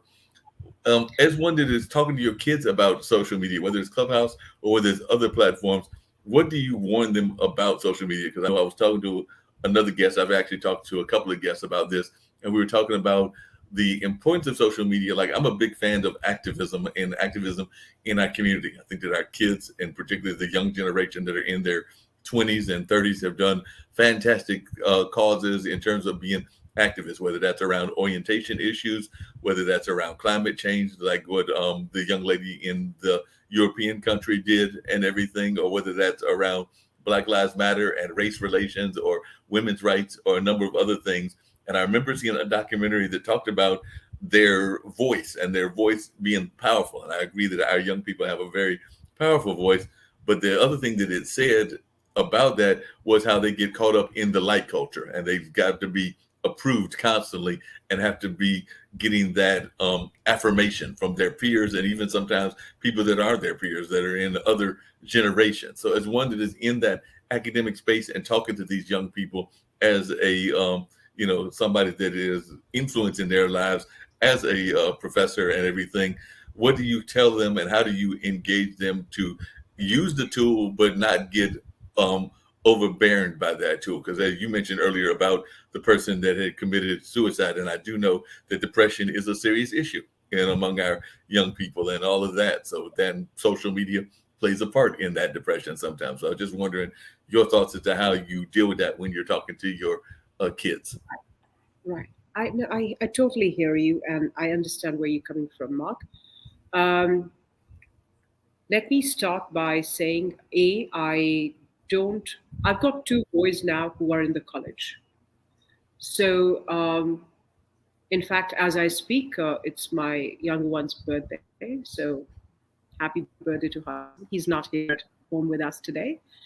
Um, and one thing that I've done, not just about social media, about parenting, I would say, is not tell them no. I don't tell them no. I don't try to block them ever since they were children.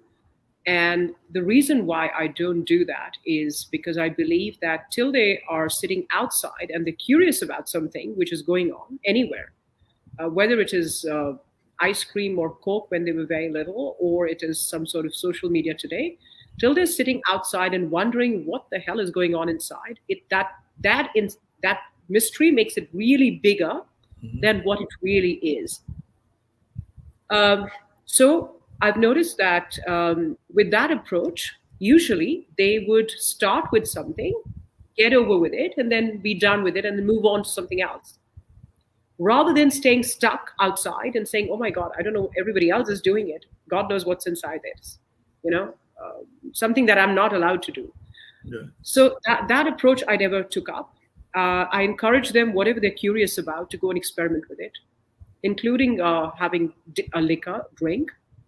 Try it, figure it out, fine.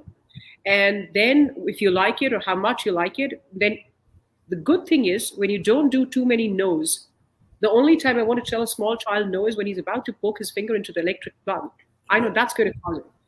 If you even have a sore throat and you want to have ice cream, have the whole slab for the dinner, and get on. Be sick, you'll get over it. Right. So it's like get over things, and that's how I feel about life. The other thing that helps me then do is remain a friend. Mm-hmm. So because there's this too much of no dialogue, so we remain friends. And when we remain friends, then I am this cushion that they can come back to whenever they have a problem. And as a friend also, then we love to talk to each other Right. and hang out a lot. So instead of saying don't do it, I went and introduced my elder one who just returned from US, was not aware of the Clubhouse. He'd heard about it, but he'd never been on it. So I talked about his couple of interests, and I said, "Do you know there are rooms there where you could talk to people across the globe?" And I think it's a great idea if you want to hop on.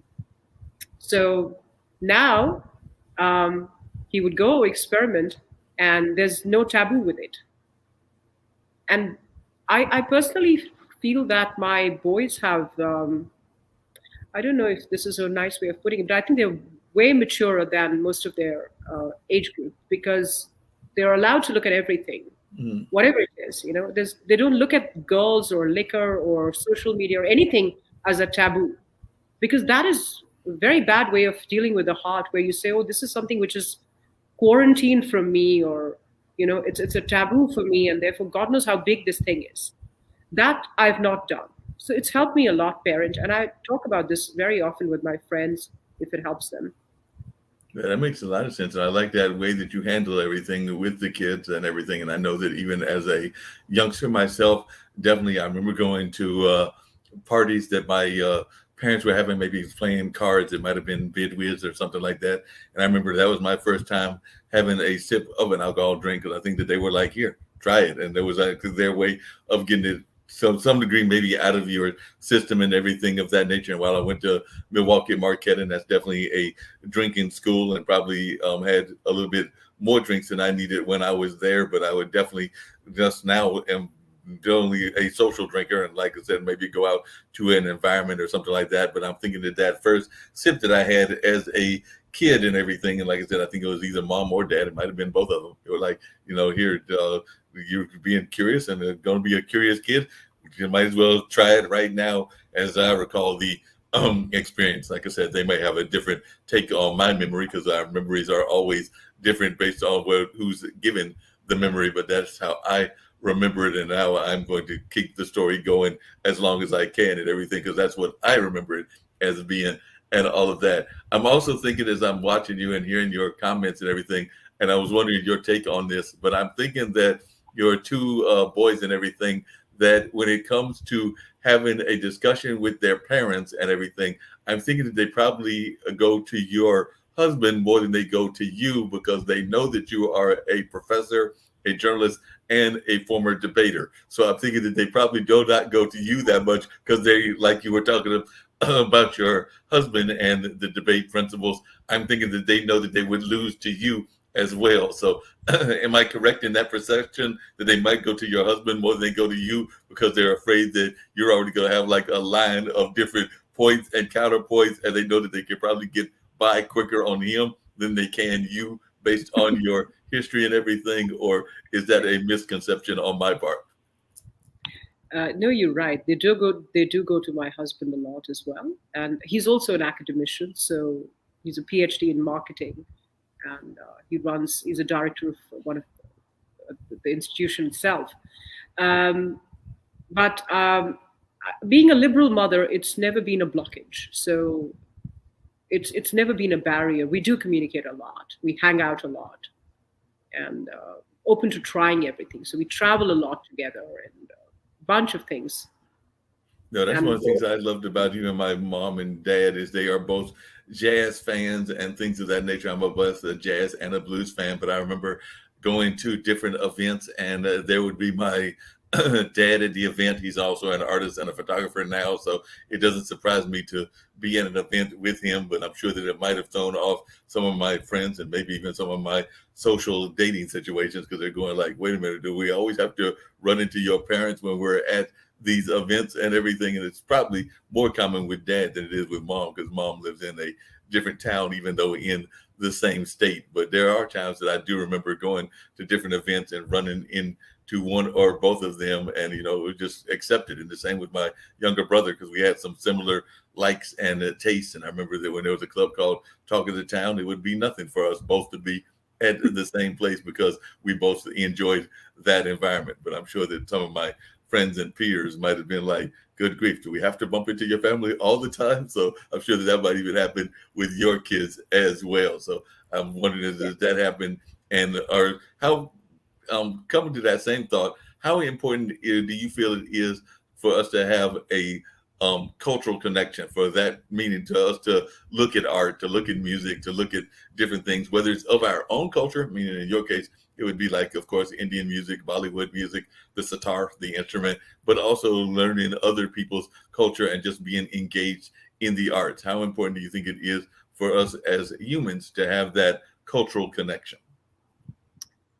Um, well, I think we've by and by become multi-global. Hmm. There's a lot of local in even at the multinational level.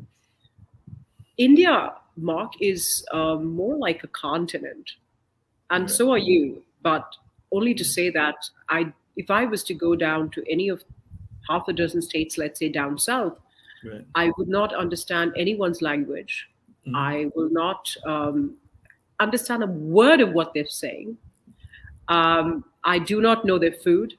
I do not know their costumes, at least the traditional ones.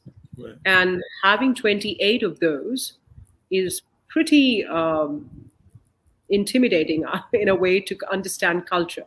So, yes, within your own state, you may be able to fathom because you live in it, Right. breathe and eat in it, and you understand through stories and folklores a little bit of that. But saying as at a level of the country as India, Mhm. I think it's too much to fathom, too much to conquer, too much to register for anyone. And even for us. So for me, for example, going to Pakistan, the other side of Punjab, there's a Punjab there also. Right. We share the same language, the same stories, history, and food and everything. But if I go down 2 states down south or towards northeast, I would be like, so if you go to northeast, there's Mongolian features or Chinese Mhm. features. If you go down south, it's Dravidian features. We here in this part of north are Aryans. There are different ethnicities, different languages, different food, multiple languages. Oh, it's a it's a different. It's nothing like any other country in that way. So culture is very varied and not easy to talk about. No, I understand. And one of the things that always fascinates me, and you just alluded to it sometimes, is that on the continent of India, I know that there are multiple languages, and I'm sitting there going like, I'm having a hard enough time with English and some of the slang languages. But I know that one of my friends that lived, I want to say maybe in New Delhi or one of the other parts of India, was telling me about the various languages. And when he mentioned the amount of languages in India, I'm going like, okay, that would be hard, because I'm probably going to be running into folks that are speaking multiple languages, and I'm not even sure how the school system works in that regards, because I've heard that it's I can't remember how many. Something, it was definitely in the teens, if not around like 50 or 60 languages, but it was a whole bunch of various languages. And while there may be some similarities to the languages, there are also some vast differences. And I know that I heard the same thing because we have a show that's in based out of Nigeria, and I've heard the same thing about Nigeria, that they've got a whole lot of languages as well. So any of these countries that have got anywhere from 50 to 60 to 70 languages, I'm going like, I'm having a hard enough time with English and maybe some of the slang versions of English and the foreign languages in my growing up years and my schooling years were my Achilles heel. So I had a hard enough time trying to learn Spanish and French and once we get past au revoir and adios, I probably can't do much more than that in terms of my speaking of those languages and all of that. So I just don't know how y'all even manage with those multiple dialects and languages. Bon, monsieur. So, yes. So, what essentially happens in India is every student learns one local language, which is the same for the entire state or the province, which means there are 28 of them at least. And then they learn one Hindi, which is the national language. Right. By the way, it's not everywhere. Like Tamil Nadu, state down south, has banned Hindi. Most of the South Indians hate Hindi. I must tell you that. And then, of course, English is mandatory. So, three languages, which is pretty common with European students as well. They learn between French, Italian, Spanish, or whatever, or German or Greek or whatever. They usually have 2 to 3 languages as well. Besides, I mean, 2 languages besides English is very common. So I think that's normal here as well. And it's not looked upon as something unique. 3 languages is common. If you look at the resume of a profile or a student, 3 languages would be absolutely comfortable. I'm going to ask you, is it okay for me to switch off the video for a minute and transfer to charging card while you take the next question? Would that be okay? Yeah, that's good. Or actually, I was getting ready to tell you that I was getting ready to wrap it up in, I don't know how much charger you've got, but I was getting to wrap up in the next 10 minutes or so anyway. So it depends on if you got enough to last 10 minutes. I was going to wrap up everything I'm shortly. not sure. If it blinks in between, it would be bad. So while you take the next question, I'll just, I'm listening to you. Okay. And I will put it, just switch my seat. Would that? All right. That's perfectly fine and everything. Definitely, I'm glad to do that. One of the things I was going to do as we were talking to Harpreet and definitely having a great conversation and looking forward to a little bit more of the conversation continuing. One of the things that I was curious about and which I was going to ask her about is, all of the shows, we always ask our guests to share their socials, share how they can be reached in terms of that social environments, and being in Instagram, Facebook, YouTube, or a number of the other sorts of things along those lines.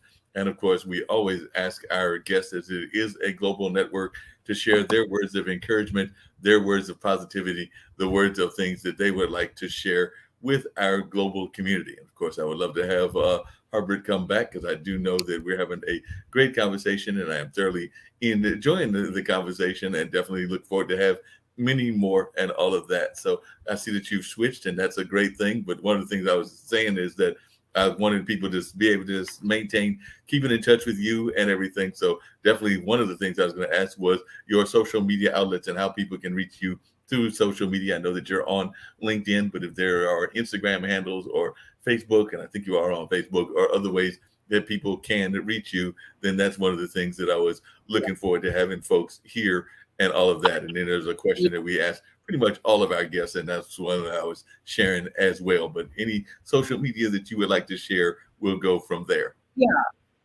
Thank you, Mark. Yes, I'm there. It's Harpreet Kang. That's the handle for Instagram, and that's that name not as all well connected, but that's also the name that goes on Facebook.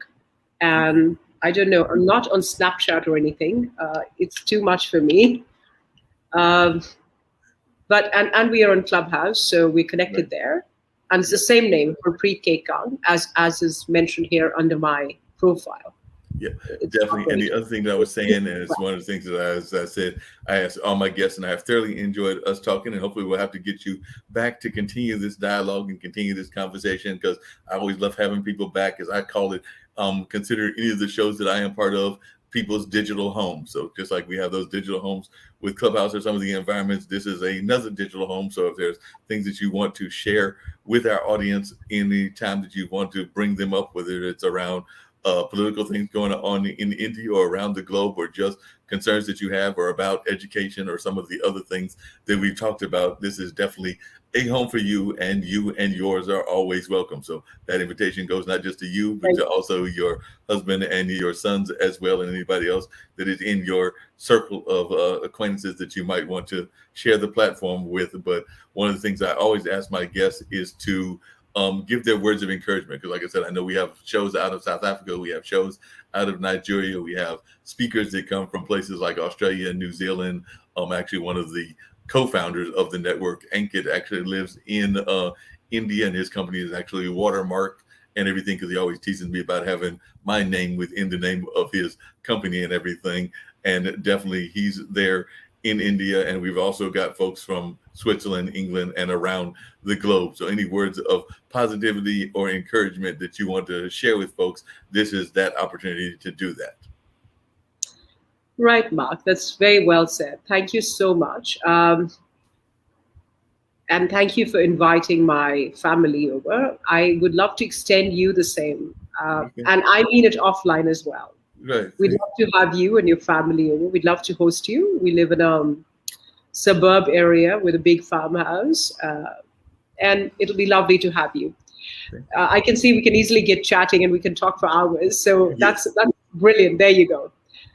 To say what a message would be, I would say something that I've also put in the first initial chapters of the book, that one needs to learn to look at life without labels. Mm. Every time I've spoken to anyone and said, who are you? Or could you tell me a little bit about yourself? Or could you describe yourself? All I hear is name, religion, country, educational institutions, and people can't seem to see themselves or the roles that they play, father, sister, wife. They can't seem to see who they truly are beyond all that. Mm. And that's rather sad, because we seem to be blinded with these labels. It's like people want to sell whatever they want to sell, whether it's an educational institution or a country, whatever it is, but it's kind of limiting the rest of the human race in understanding of the true self. So I would encourage everyone to go beyond. No, I definitely agree with you. And it's interesting you say that as we're closing out and everything, because I sometimes feel that we do become too caught up in the surface and identify ourselves, that you just said, by whatever our race, ethnicity is, or our gender or orientations, and even our jobs, because a lot of times the person will tell you, I'm a fireman or I'm a policeman or whatever, and we don't really get to know the essence of the person. And I think that that's when it's really good to have these kind of engaging conversations. I know just recently I was talking to a friend of mine in I think they're in the San Diego or Sacramento area of California, and we were on the phone for like 3 or 4 hours, and the conversation was going into all kinds of different directions. And I don't even think we realized how much time had passed until, I looked at the clock or the computer, and I'm like, wait a minute, it's 4 a.m. and we're still talking. So I might want to get some rest and everything. So definitely, when you're having those kind of engaging conversations, it's a wonderful thing. But I think that too often we find barriers to stop us from having those conversations, even in our own families and in our own lives. I know that one of the shows that I do, I call it the online dinner party. And it's kind of like, the reason I gave it that title is I was reflecting on when my parents would have those card games that also included dinner and some of those things, and definitely some of the things that my aunt and uncle would do. So I would miss that kind of environment, because to me, an online dinner party is you're inviting your friends in, you're fixing or you've already fixed the meal, and y'all are sitting there chatting and having a good conversation. And definitely it can be everything from the serious, like politics, to the sublime, like you might be talking in India about the latest cricket match, or here we might be talking about football and things of that nature. But it's just that fun and engaging conversation that I feel we don't have enough of. And I'm glad that you are encouraging that even in your book and everything. So if you could give people, and maybe show them one more time, the title of the book before if you have it handy. If you don't have it handy, don't worry about it. You can just tell them the title of the book and everything, and definitely where they can find it. I'm imagining it on Amazon and things along those lines. And then I'll put a advertisement for a couple of the other shows that exist here on the on the network, and then hit in broadcast. But definitely tell folks once again the title of the book and how they can find it. It's called I-AM-M. That's it. And it's available on all Amazon. In fact, it's available on most book sellers online. both a paperback and a Kindle copy or a digital copy. So if anybody is intrigued by what it provides, I don't think it's a book which speaks to a lot of people because not many of them want to take that journey. But if it speaks to you, you're very welcome. Well, I hope it does speak to people. I'm looking forward to getting my copy. I'm going to see if I can find it on Kindle because I just got a friend's book on Kindle that was actually about one of the great business leaders and all of that. So they had written some of the life lessons that they learned from that business leader, and definitely Brian Showman and others were featured in that book. So I know I've downloaded that, and I downloaded a book that my friend Tim Stone is involved in that talks about social media and all of that. So I'm gonna see if your book is available on Kindle as well, since I've got a Kindle account. So hopefully I'll be adding your book to reading also. So definitely great to have you on, and look forward to having you back on in the near future. I know one of our other shows is the Lawyer's Den, so I'm going to bring that up, as well as the Gamer's Den, which I think this ad says is at 1 o'clock, but actually the day is right. It is on Thursdays, but it's actually at noon because we realized that was lunchtime for a lot of people, so it was easier to grab a bigger audience at lunchtime. So if you see 1 o'clock Eastern Standard Time, it's actually at noon. The rest of them, I think, are correct, like the time for the Lawyer's Den. But I'm going to bring that up and then hit end broadcast. But I have thoroughly enjoyed our conversation and look forward to having many more. Thank you so much. It's been an honor. Totally. Thank you. Thank you for having me. No problem. Take care. Enjoy your